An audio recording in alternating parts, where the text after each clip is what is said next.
So, the person I'm interviewing today is very possibly the best known face on my channel, but that doesn't mean to say that we've told the whole story, and we might have only skirted the polite bits so far. So, sit back, enjoy my interview with Kenn Payne, and welcome back to Rebellious Fools.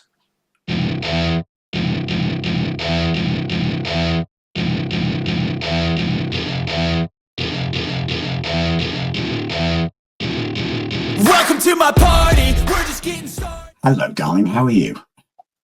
I'm good, thanks. Happy to be chatting with you once again. So, welcome to everyone else. Welcome back to Rebellious Fools. You have probably seen Kenn on this channel rather a lot more than anyone else, but that's fine. We just decided we'd talk about the bits that we haven't talked about in other videos, didn't we, today? Yeah. So, yeah. So, welcome, darling. Thank you. We are going to talk about the subversive side of your tarot practice. Is that all right? Yeah. So I'm sure I'll probably, dig up things that I probably don't even think about as I'm doing them. But in reflection, I'll probably be like, oh, yeah, that's more subversive than I thought. That's fine. Just think of it, we're talking about the naughty bits that we didn't talk about on other videos. So, as simple as that. So, tell me how you discovered the tarot and how old you were. So I've mentioned this before a little bit about my original exposure to tarot without actually realizing what tarot was through my mum having a copy of the Mythic Tarot in the 80s, the original one that came with the black hardback book and the casting cloth and everything. And I just had a sort of strange pull of attraction to it, and I kept going and getting it out and looking at the pictures and getting told off by my mum not to touch it and leave it alone and things like that. But it was just one of those things that it kind of, there was just something about it that I knew I needed to make a connection with it, even if I didn't fully understand at that moment, because I literally was probably about 6 or 7. Oh, wow. And then after that, it kind of, nothing happened for a while. It kind of got put away, and when I carried on doing my usual child stuff, and it was kind of more in my teens, sort of early teens, when I started to read up on slightly more esoteric subjects and things, and then watching certain films that would have little tarot elements in, and you kind of don't necessarily engage with them on a conscious level, but it's kind of all getting stored away in the back of your brain. And then obviously by the time I was probably 14, 15 was when I was really starting to explore sort of the avenues of sort of witchcraft and paganism. And obviously tarot kind of it comes as a parallel to that, along with other forms of divination. And when I tried my hand at things like runes and tea leaf reading and palmistry, most of which gave me a splitting headache. And then it kind of came back to the tarot. And initially I still didn't understand really what to do with it. It was kind of, I'm very, very attached to the little white book, so I draw cards out, look at them and go, I have no idea, pull the book out, read the very generic, limited interpretation, and then go, that has no relevance to me whatsoever. And kind of do readings without actually getting any information or guidance, basically. And so kind of feeling as though it was like a strange thought form. My cat is eating decorations. Get down. I was just about to say either something was about to topple or get eaten. So yeah, they've got a habit of chewing things they're not supposed to. So yeah, and I kind of, it kind of got put sort of as one of those things that I had an interest in, but didn't necessarily know how to apply myself into using it properly. I was very much too dependent on the sort of hard and fast descriptions in books and the little white book, and it didn't quite feel organic, or it didn't flow for me. It was very clunky to start with. And so I kind of dipped in and dipped out. I was very much one of these people that, you'd have a pressing question, you'd shuffle the deck, you'd draw some cards, and if some of the cards came out that you weren't particularly happy with, you would pretend you didn't answer the question in the first place, just carry on regardless. Which is probably what's led to quite a lot of the things that I've ended up going through, is not actually heeding necessarily the advice that came through, just because it might have been a little bit too close to the knuckle to actually interpret at that point in time. And then I suppose over the years, I just started to get more sort of willing to apply myself with it. But I also started to admire it as a creative form, as an artistic form. I started to collect decks either based on themes or based on imagery, not necessarily to utilize them as a reading deck, but just to appreciate, the work that people have put in to create these, really interesting or breathtaking decks. And then it was when I moved away from home, Mum gave me her original Mythic. She was tidying up, and I was getting ready to sort of move away from home. And she was like, "Oh, do you want this?" And I was like, "Yeah, I'll have that. I'll have that." And I still have it, and it's still got the little black book and the casting cloth. Unfortunately, the box disintegrated a long time ago, but I've still got that, and it's a deck that I go to for a sort of nostalgia feel, but it's not necessarily one that I use all the time. I did buy the modern version of it, and it just doesn't have quite that same appeal. It's funny. It was one of the early decks I got when I kind of returned to tarot in my 30s.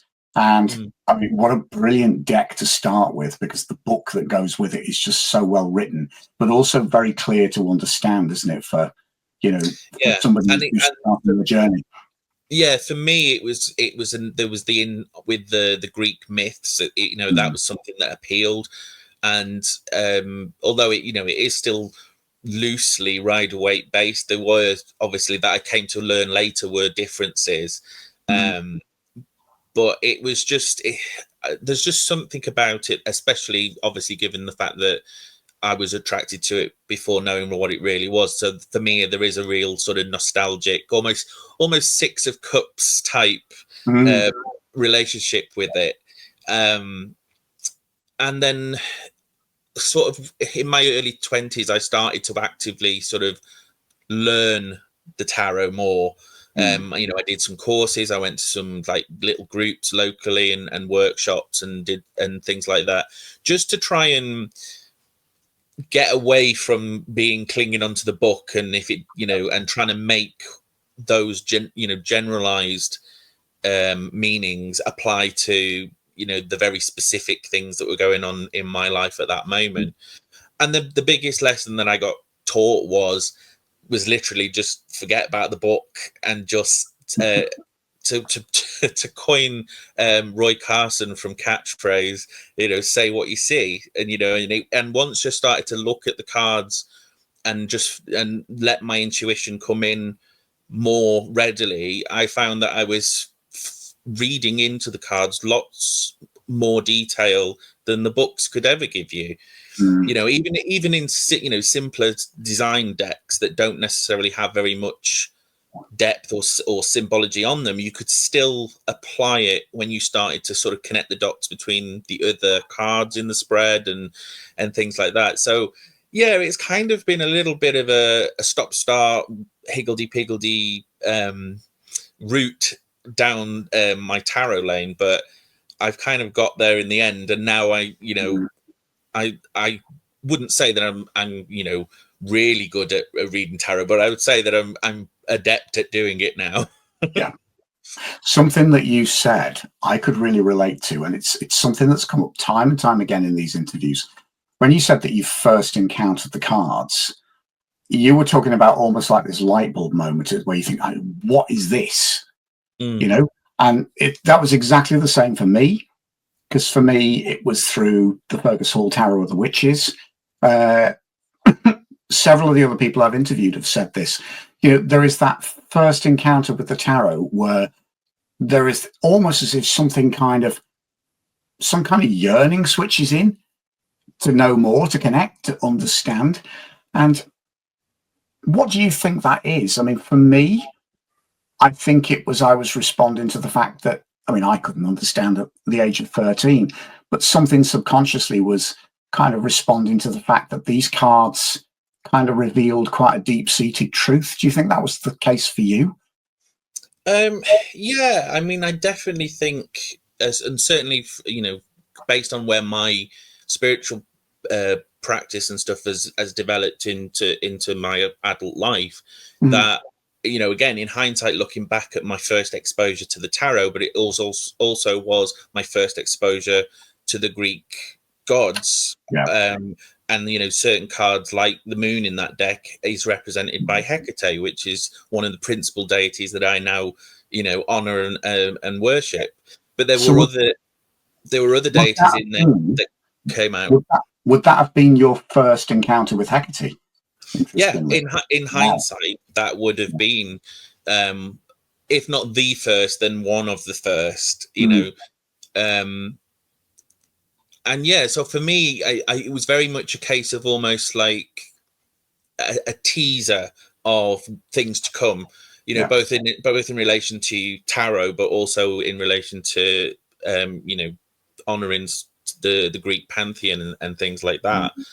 But yeah, I mean, I definitely think, regardless of how you view the cards, I mean, at the end of the day, they are just pictures on a piece of card.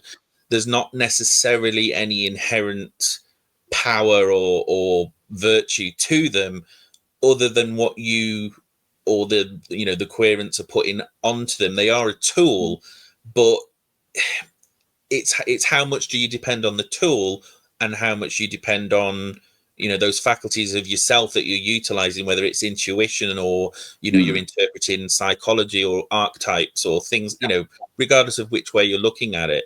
And I kind of do a bit of everything.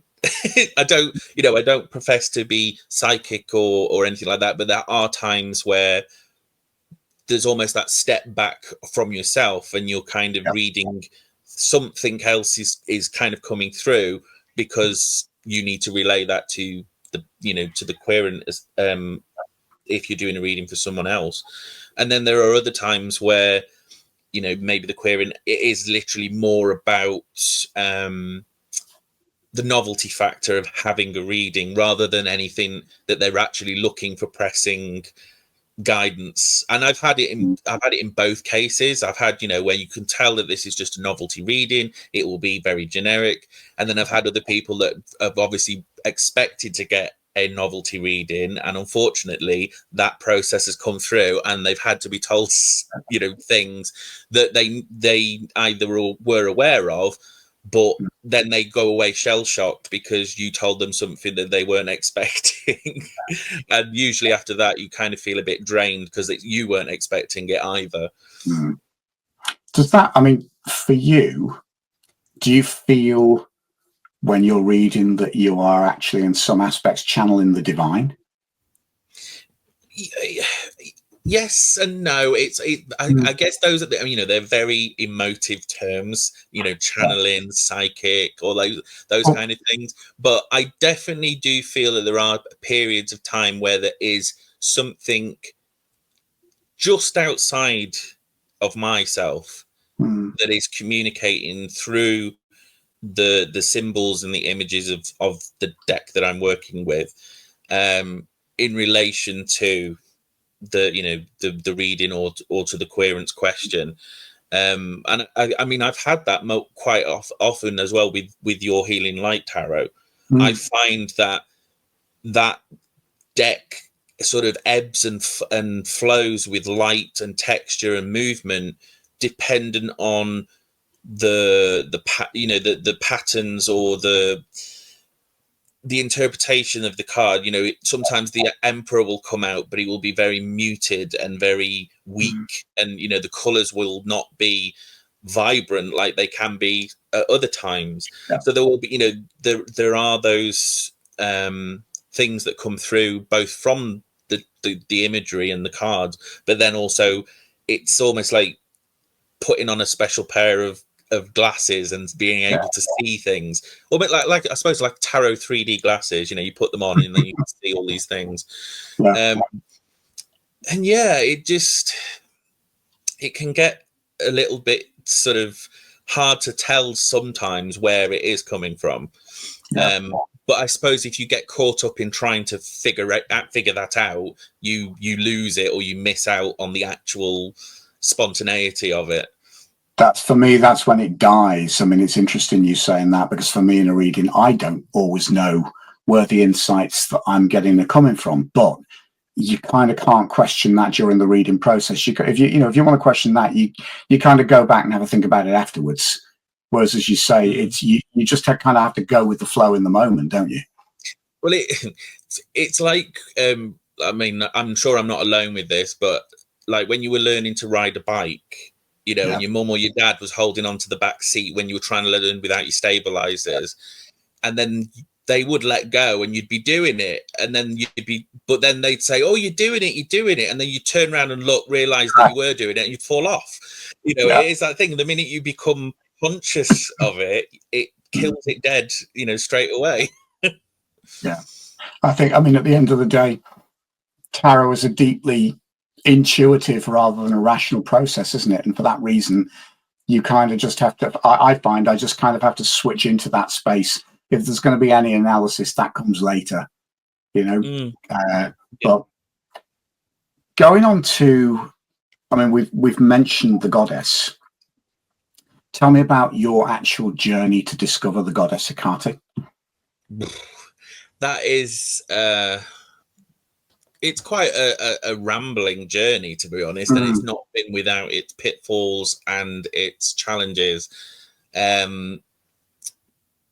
Obviously, I started sort of with witchcraft and paganism from my sort of mid-teens. But it wasn't until probably sort of my early to mid-20s where I started to focus specifically around like specific deities and specific pantheons, rather than just sort of more generic geotheistic, goddess and god kind of thing. And I'd always had the interest in the mythologies and the civilizations of ancient Greece, ancient Rome, ancient Egypt, and all those kind of things. And strangely, I didn't have that same pull and that same attraction to the more indigenous mythologies and things, the Celtic mythologies, Welsh,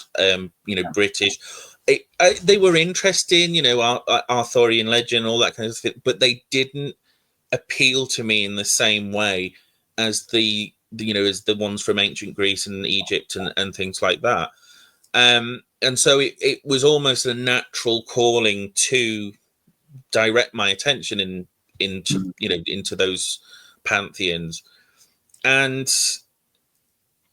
obviously, having moved away from home, and I had been having problems in sort of adapting to adult life and working a lot and things like that. So I started to have a bad sort of breakdown and schism in myself, because I wasn't able to, I suppose I wasn't able to take stock of my self identity, because I was too busy trying to do everything and be all these different things for all the different people and that in my life. And so the only way that I could stop to take stock was literally to be stopped, which was to have a complete and utter breakdown. And it was during that breakdown, that initial breakdown, where I sort of had quite, like they say, the dark night of the soul. It was very much a case of, at that lowest ebb was when, the divine came through, and it was, in this instance, it was Hecate. Okay. And when we see her as a torchbearer and this guiding force, and it was very much that. And I kind of had a bit of a sort of, not ping pong relationship, but I was kind of passed back and forth between Hecate and Dionysus. It was very much a sort of, it was kind of a sort of deconstruct and rebuild kind of cycle, where they sort of passed me backwards and forwards for a bit. And then eventually, when I was almost at the point of saying that I've had enough and I can't do this, it was almost like she'd said, right, okay, now we can move forward. And then after that, it kind of got a little bit easier. Yeah. But unfortunately, there was more problems further down the line, and I still had other issues. And so I ended up having subsequent breakdowns. But more often than not, and again, hindsight's always always a benefit after the fact. But it was very much a case of, I just kept trying to rebuild what had been taken down for my benefit, because I was, again, not putting myself in a place of importance. I was just trying to be everything for everyone else. And so every time I kind of kept trying to build it back up, obviously not learning my lesson, they would knock it all back down again and say, no, we're not doing this. And I can't take a hint. So I had about 4 breakdowns over my 20s. And yeah, I mean, now I try to take the hint a bit more, because I've kind of learned not to resist, as much as it can be painful and it can be scary and things like that. But yeah, for me, she came in at a low ebb. And the good thing is despite the fact that my life has changed lots of times, certainly in the last sort of 10, 15 years,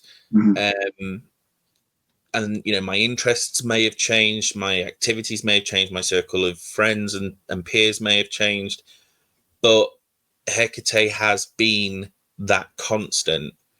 Even at times when I have felt really either cut off or distant from her, or her from me, she's still there. And as much as I may get to a point of thinking, well, I may as well just give it all up and just, I don't know, do nothing, it just doesn't happen. Even if she is just a thought in the back of my head for a period of time, maybe I'm not doing active devotional work, but there'll always be something that will make me think of her, even to the point of, I wear, necklaces and rings that depict symbols and things.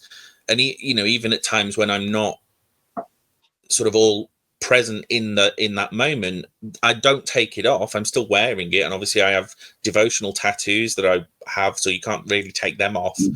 So there is always something that will, keep her in my mind at the very least.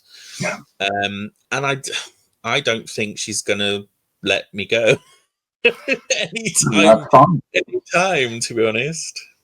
I think there's 2 things that sort of struck me while you were talking. I mean, one, actually, some people will know this, some people who are watching won't.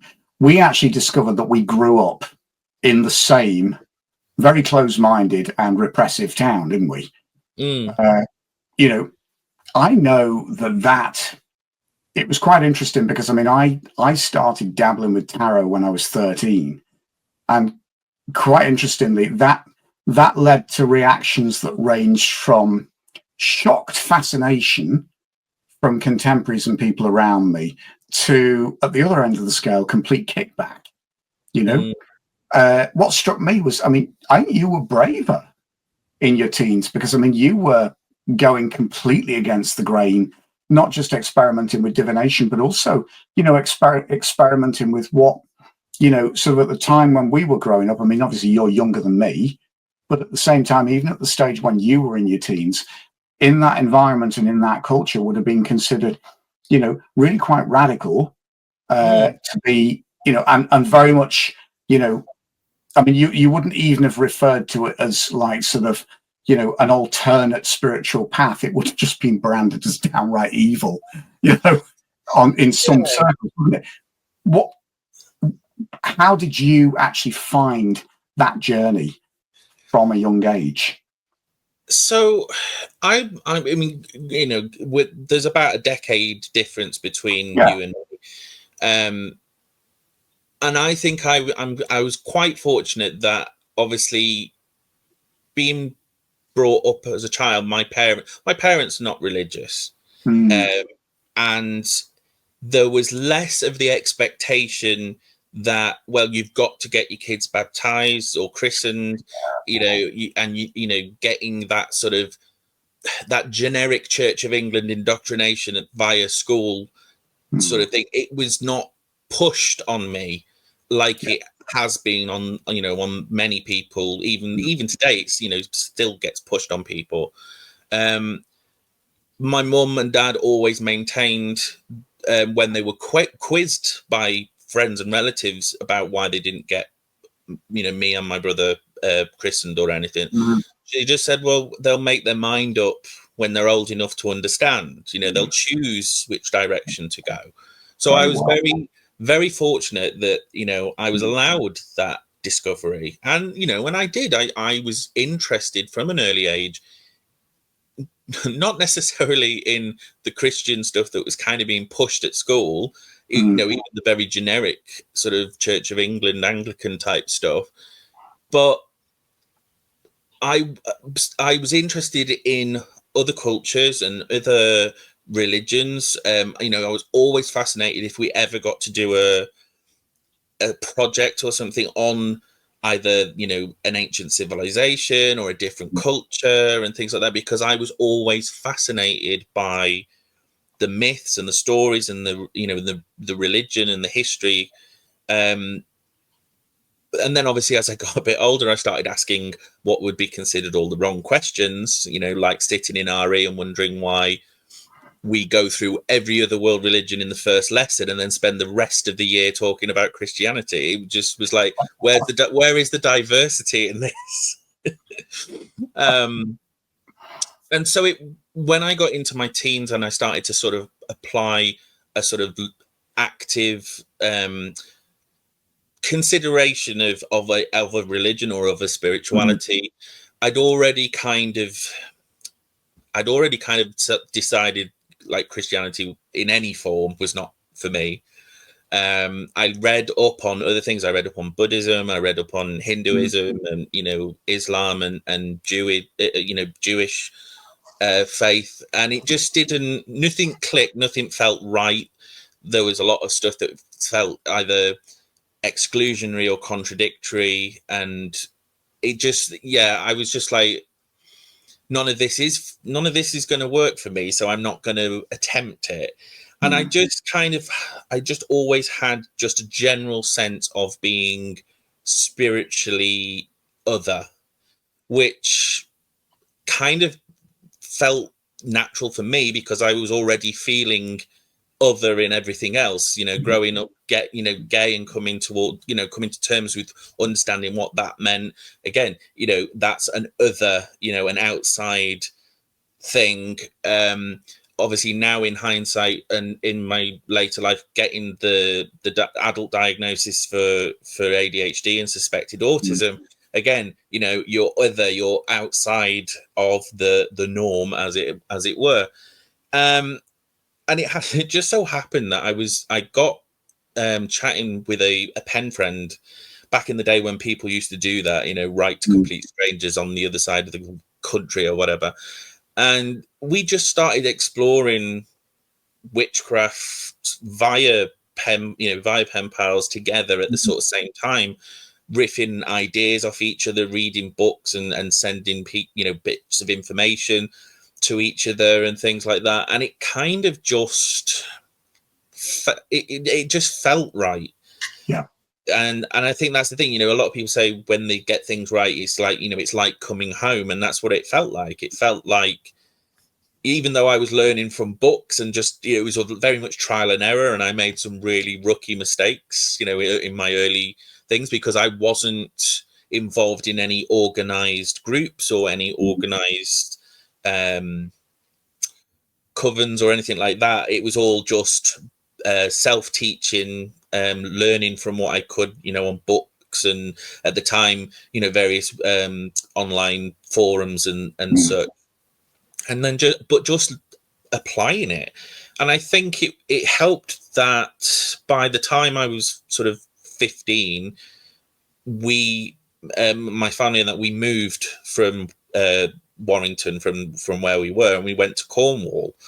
And again, because I'd had so many issues with the school system via bullying and things in Warrington, I was actually too traumatized to go to school when I got down there. So I was still educated, because I still loved to learn. That was not a problem. I just didn't like all of the other kids and most of the teachers half the time. So I just went to a sort of like an out school thing, did what I needed to do, and came away again. So there was very much a case of being that freedom to explore, you know, to go off to the library and you know, read the books that are in the library, but that when you get them out, you get weird looks from the librarian. You know, you're checking out all the ones on occult sort of paranormal phenomenon and things like that. And it's like, well, you've got them on the shelves. Well, don't look so shocked when people take them out. And it was literally just a deep dive into reading everything and anything I could at the time, which has never really stopped, as my very cluttered bookshelves will tell people. You know, you never stop learning with it, and the same is true for tarot as well. You know, as much as, you know, the Rider-Waite as the main sort of one of the main currents of it. You know, there is. Some people would say, well, you know, you can't reinvent the wheel. You can't really write more than what's already been written. But actually, there are certain times where people do think of something different or come at it from a different angle. And it is a case of always being open to the opportunity to learn something else, even on a subject that you think that you know you're an expert on, or you know it all on. You know, I mean, a lot of people will sometimes refer to me as being an expert on Hecate and things like that, and I don't think that at all. I'm like, no, I consider myself a beginner still, because there is always more stuff to learn. There's, you know, and it's just a constant exploration of the mysteries of it all, I suppose. And that applies on on a lot of things across the board. Going back to the tarot, this kind of leads really nicely into, for me, the core of what I wanted to talk about today. Now, obviously, most people know us because we worked together on the Oracle of the Hecatean Path I illustrated for you. We're about to begin another massive journey in the fact that we're going to be working together on the Tarot of the Hecatean Path. Is that the first time we've made that public? I think we've dropped a few hints. We've dropped a few hints, haven't we? Yeah. I might just drop a couple of images in the video when I edit this. But yeah, I mean, we've been through this journey together once. We're about to embark on it again. I mean, for me, the creation of the Oracle of the Hecatean Path was deeply transformational because, I mean, again, a lot of people will know I came from out of quite an Orthodox Christian background, not through my parents, but through my schooling, through own personal choices, through a deeply negative journey through conversion therapy. But, you know, my spirituality has been all based around the divine masculine, for better or for worse.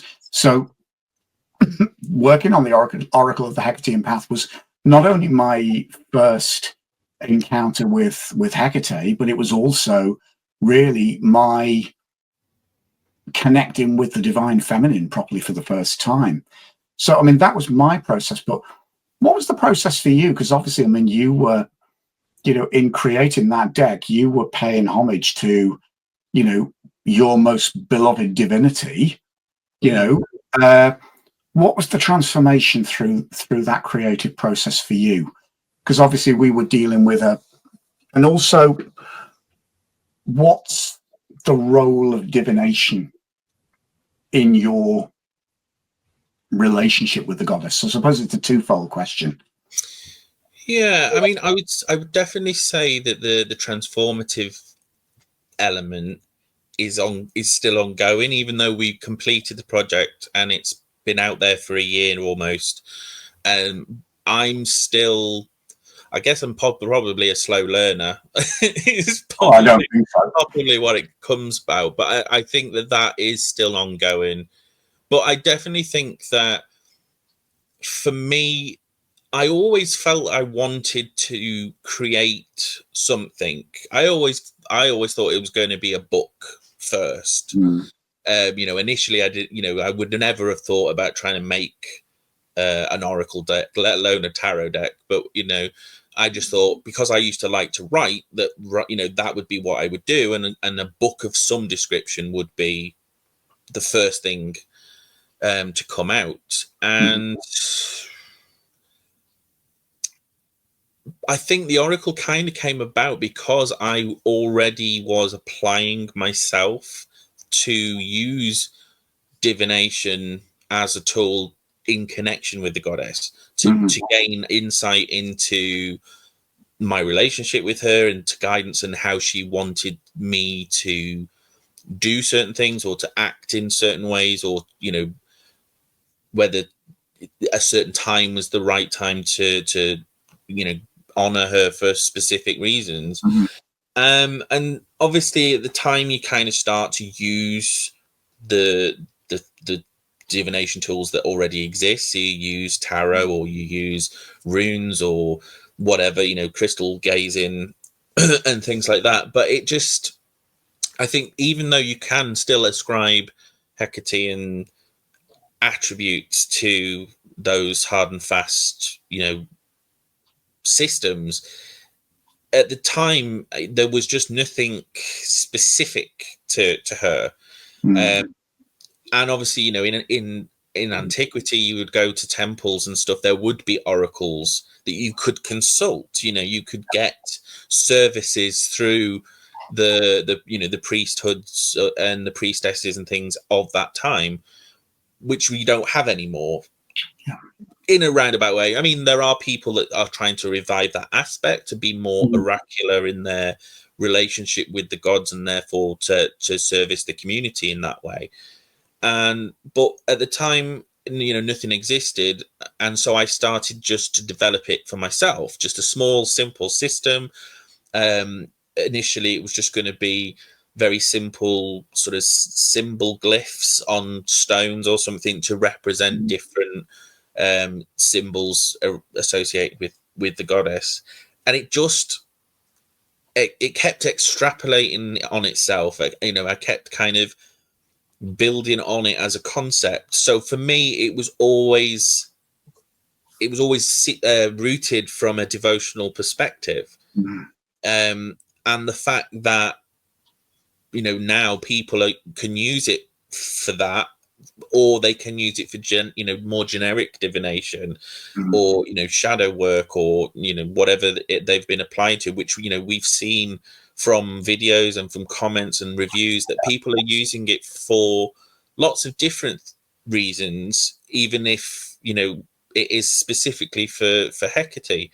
And for me, it's always been a tool of divination and devotion. For me, the two have kind of become synonymous because I use them in a way to try and make contact and commune with the goddess through the forms of through the form of divination, certainly with the with the creation of the oracle. So yeah, for me, it's kind of a very binary system. They kind of coexist together quite apparently. And I've forgotten what the other question was. Well, it was kind of really on a personal level. I mean, I'll tell you what I saw happen in you, and then maybe you can tell me what you felt happened in you during that process. Because two things happened during the process of that deck creation for me. I felt as if I connected with the divine feminine, which I'd always been very, very afraid to do because of sort of, dreadful patriarchal brainwashing that I'd sort of gone through in my younger life.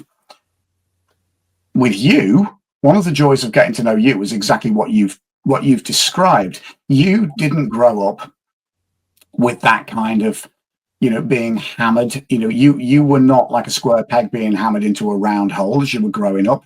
You had the freedom to sort of make your own spiritual choices. But what I saw happen with you is, I was fascinated to get to know you as somebody who really was connected with the divine feminine. But as the process of us creating that deck went on, and as you kind of channel those ideas,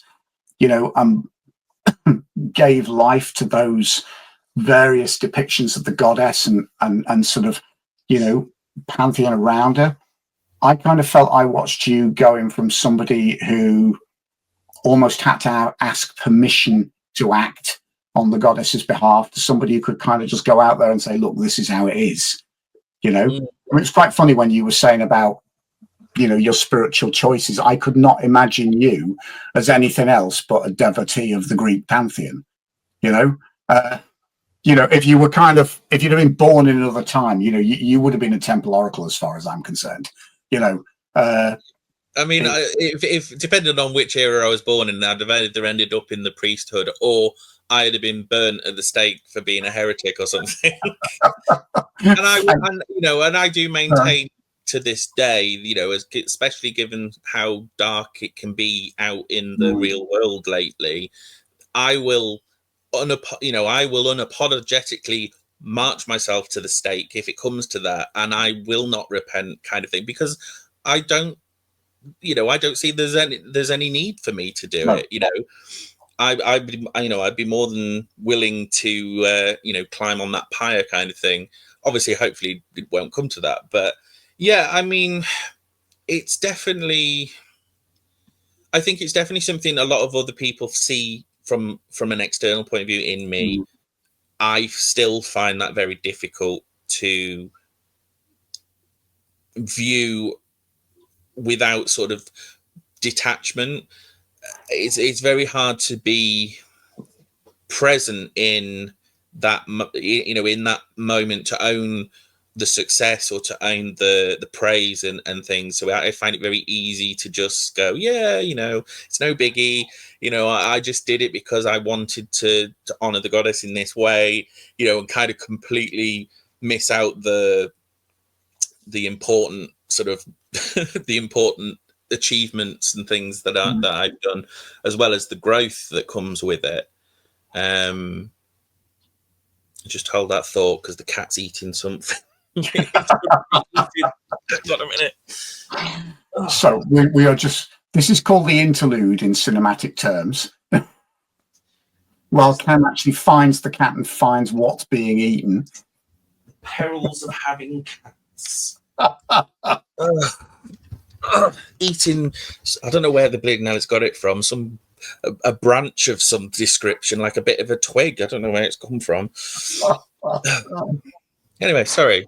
That's fine, because that actually, cats and edible twigs aside, that actually does kind of lead into my final question. Everything that you've described about your spirituality, to me, it's two things. It's incredibly authentic, but because of that, it's also incredibly subversive. But actually going back to your journey with tarot, I suppose the question I want to ask is, how subversive is your tarot journey? And where do you kind of see that working with tarot has liberated you and enlightened you?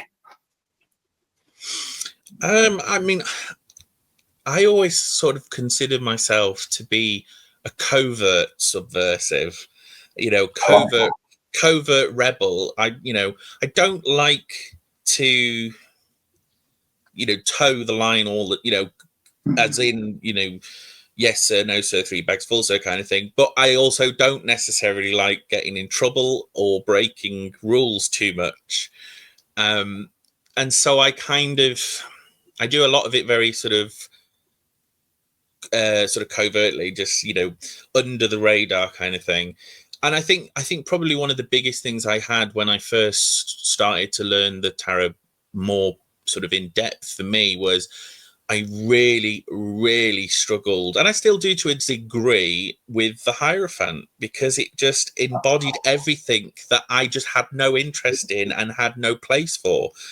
And I remember being in a rehearsal once at primary school for for the Nativity, and that we were, I was just a nonplussed shepherd, and we were all expected to kneel and pray, and I didn't want to do it, and I got forced by a teacher to kneel down and put my hands together. And even at that young age, I was like, no, I'm not doing this. I don't want to do this. This isn't this isn't what I want, kind of thing. But obviously, 7-year-olds don't get to say what they what they can or cannot do. And so, yeah, for in my tarot journey, I really hated whenever the Hierophant came up, because I couldn't really see much past what the very basic meaning of this institutionalized sort of organized religious iconography kind of thing was there all the time. And I think one of the ones that kind of made me get past it a little bit was the Hierophant in the modern spellcasters tarot, because it still had that sort of popish figure, but it had this kneeling couple of a male and a female figure, which were, I think, are featured on the devil card. But for me, what it was, that was the Christian patriarchy basically circumventing the goddess and the pagan gods. And so I was like, yeah, now it kind of makes sense. I'm still not happy with it, but I could see it in a slightly different way. And so I'm kind of definitely one of those people that I will call things out when I need to, but I'm I kind of am like, yeah, I don't really want to get into trouble if I can help it. I somehow don't think that one of your readings would be a very compromising affair, though, which is one of the reasons I would quite happily be read for by you, because it would kind of have the subtlety of a pickaxe and tell me exactly what I needed to know, And I've always maintained that with when I've done readings for other people. Certainly, if I've done it for just general public people, certainly if they've not got much or any experience or knowledge base about the tarot, other than maybe preconceived notions about opening portals and summoning demons and various other loads of bunkum. But I always say that it will tell you what you need to hear, not what you want to hear. If you want me to sit there and lie to you and go, yes, you're going to meet a tall, dark stranger and blah, blah, blah, I'm not going to do it. Obviously I'm never going to be unethical. I will be tactful about it, which I think I've recounted this before somewhere, about the time there was a lady came in and wanted a reading because she wanted to get pregnant. And I was like, well, that's all well and good, but you need you need at least another party in order for you to achieve that goal. I mean, I was, and the fact was that she came, I actually read for her with your deck, and she was represented by your Queen of Pentacles, which is a very earth mothery pregnant woman. And I was like, yeah, okay, we can see that that's quite strong and it's quite powerful. And then her companion was the Emperor, but as I mentioned before, it was very muted and very not present and not fiery and not sort of commanding. And I was kind of like, does he want a child? Can he have children? Are you even trying? Or is this, there was just something about the placement of that emperor that was like, I need to actually say that you can't just magic a baby out of thin air, and you certainly can't use one as a means of entrapment kind of thing. But obviously you can't be quite can't be that direct. You kind of had to sort of go a little bit around the houses to sort of tactfully. And I do have my moments where I am tactless, so that will be the autism that comes in. But there are other times where I can be the supreme diplomat, and I can be extremely tactful when it needs to be. Because I mean, you don't necessarily want to tell somebody, no, you're not going to have a child, or in those terms. I just felt that at that particular reading, it was you want one, but you might not be with the right person to achieve that goal at the minute. So yeah, I mean, I think tact is very much a double-edged sword. There's a time and a place for it. It's interesting though, isn't it? Because actually what you're saying is the cards themselves are quite uncompromising in their message. It's actually then, as a reader, how you then channel that to the person you're reading for, in a way that actually is comfortable for them and will allow them to hear the message. Yeah. And that's always the most important thing is getting them to hear the message that they need to hear. And you will always get those people that are closed off, and it doesn't matter what you say to them, they'll say it was all wrong or none of it applied. And that's just part and parcel of it. But more often than not, when something's come through, whether they deny it or not, you kind of know that actually, there is something going on there. But somebody needs to write I know it's probably quite unethical, but if you do it without actually naming, somebody needs to write like an anecdotal expose on like really juicy tarot readings. That'd be so imagine. Read. That would be very subversive. Let's it would. Actually, I think we should write that, but I think we'd end up crowdfunding it rather than getting a publishing deal on it, Darren, thank you for your time and thanks for giving me this interview. It's really appreciated. So as we mentioned, we are working on the Tarot of the Hecatean Path in its very early stages, are we not? Yes. So, I will put all of your links, your social media links and everything else, and also links to purchase the Oracle of the Hecatean Path in the bottom of this video. So, and in the meantime, all I can say is, having said thanks to Ken, thanks to everyone who's watched. We hope you've enjoyed it, and hopefully we will see you again soon. Anyway, take care. Bye-bye.